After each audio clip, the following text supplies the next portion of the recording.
सत साहिब बंदगी साहिब। संपूर्ण सृष्टि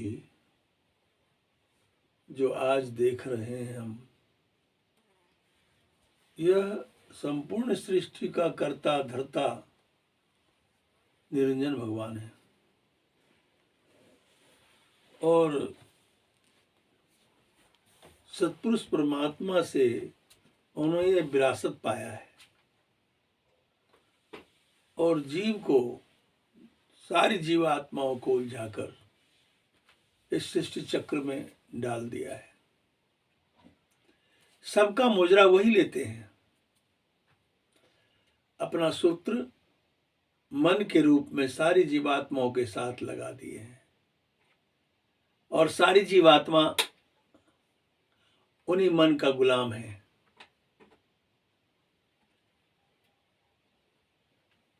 मन की परतंत्रता में सारे जीव पड़े हुए हैं। सारे जीव मन को खुश करने के लिए एड़ी चोटी किया करते हैं, क्या नहीं करते हैं।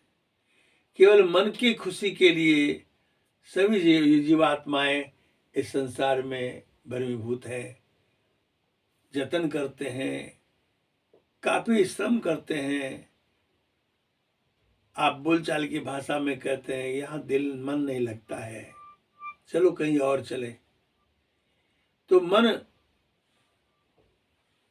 त्रिलोक्य में मन जो है जीवात्माओं को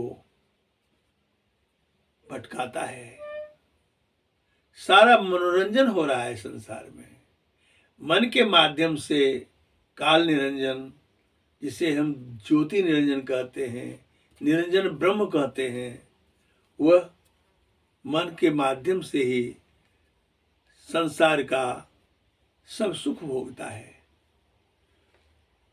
और हम अज्ञानवश कहते हैं कि प्रकृति का सारा सुख हम प्राप्त कर रहे हैं। केवल अज्ञानवश कहते हैं, क्योंकि हमें ज्ञान नहीं होने से यह बोध नहीं होता है कि यह मन का कार्य कैसे चल रहा है। इसलिए मन के चंगुल में फंसकर, कबीर साहब ने कहा है कि बाजीगर का बांदरा वैसे जीव मन साथ, नाना नाच नचाए के राखे अपने हाथ। बाजीगर बंदर को नचाने वाला उस तरह से बंदर को नचाता है, उसी की कमाई खाता है, उसका सुख पाता है और रूखा सूखा उसे डाल देता है। उसी तरह से यह मन इस संसार में, प्रकृति जगत में जो है सारे सुख उपभोग करते हैं, मनोरंजन करते हैं और जीवात्मा जो है उसके अनुसार ही काम करता है। इसे यह बोध नहीं है कि ये प्रकृति का प्रियानंद जो है इसे मैं भोग रहा हूं या कोई और भोग रहा है। इसी बात के लिए तो सदगुरु ने जीवात्माओं को सचेत किया है कि भाई देखो, इसको अनुभव करके देख लो, मन क्या है, इंद्रियां क्या है, उनके विषय क्या है और आत्मा क्या है, आत्मा की चेतना वह क्या है। इस सारी तमाम बातों को बोध कराने हेतु सदगुरु बंदी छोड़ कबीर साहब ने संसार में अनेक बानियों में कही है। वार पार नहीं है कितनी बानियां। साहब ने तो ये कहा कि बानी तो इतनी कही जितनी बालू रेत, इस संसारी जीव को तनिक न लागी हेत। संसारी जीवों को जो संसारग्रस्त है, प्रियानंद में निमग्न है, इन्हें तनिक भी उसके हित में काम नहीं आया। क्यों कि ये मनमुखी भाव से मन के मुराद को पूरा करने के लिए या उसी में संपूर्ण रूप से लगा हुआ है।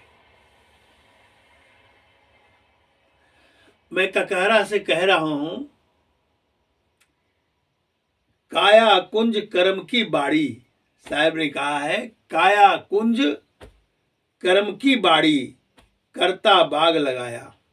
कर्ता पुरुष जो यहाँ है वह निरंजन भगवान है, जिसको काल निरंजन कहते हैं।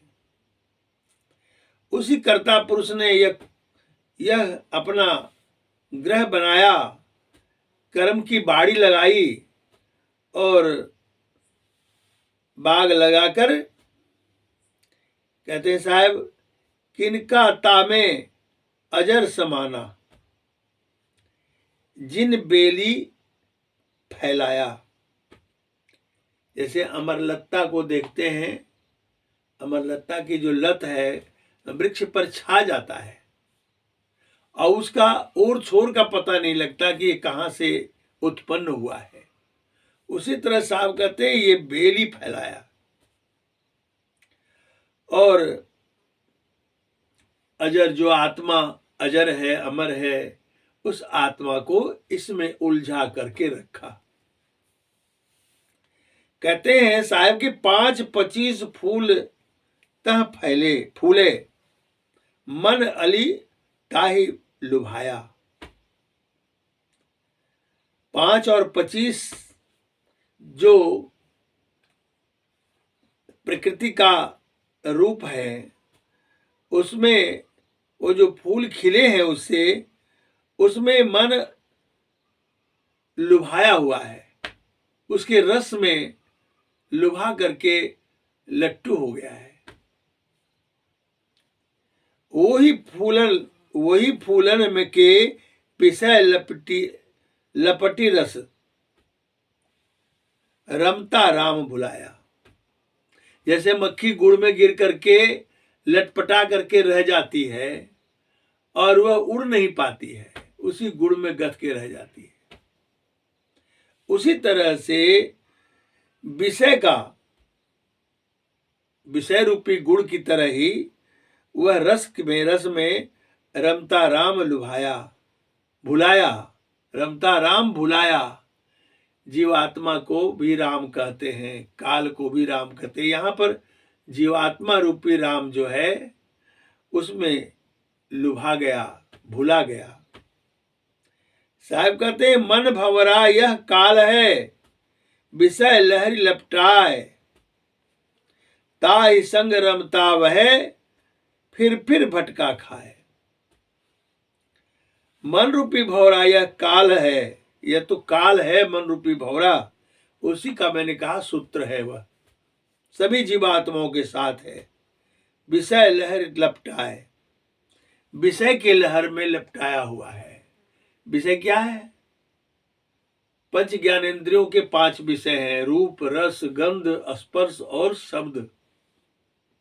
इनके माध्यम से ही ये जीवात्मा लिपटे हुए हैं, इसी के रसास्वादन में पड़े हुए हैं और इनसे वंचित हो ही नहीं सकते हैं। जबकि इसे इन पंच ज्ञानेंद्रियों के 5 विषयों से उन्मुक्त होना ही है। तो कहते हैं साहेब की ताही संग रमतार बह, इसके संग में रमता जीव जो है बह जाता है, फिर भटका खाए। बार बार जन्मना मरना भटका खा रहे हैं। जन्मत मरत दुसह दुख होई,